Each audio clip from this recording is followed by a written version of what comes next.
Армия хезмәтенә җибәрелгәндә Фома егете Гарифка 17 яшь була. Урамда 1944 ел. Ул алдан Саратов өлкәсендә сержантлар курсларын уза, аннан фронтка. Фронтка киттек без, тиялеп. Вот.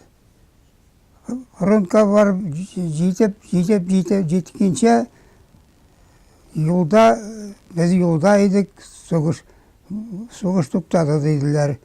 Аннан соң инде хезмәт итәргә туры килде, 7 ел почти.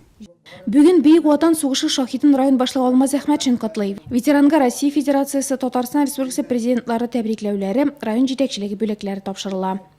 Тиксах йөрәктән сезгә җан җылысы, сәламәтлек, тынычлык һәм иминлек телим. Чиксез ихтирам белән Татарстан Республика президенты Рустам Нургалиевич Минниханов.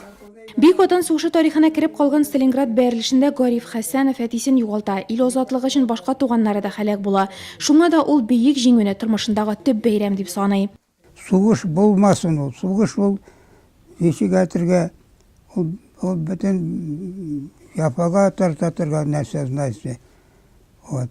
Сугыш булмасын, сугыш булмаса, тынычлык булса, яхшы була, яшәргә халык яхшы була. Дәһшәтле сугышны һәм данлыклы хезмәт юлын узган Гариф Мортаза улы 4 бала әтисе. Тормыш иптәше белән 60 ел гомер кичергән.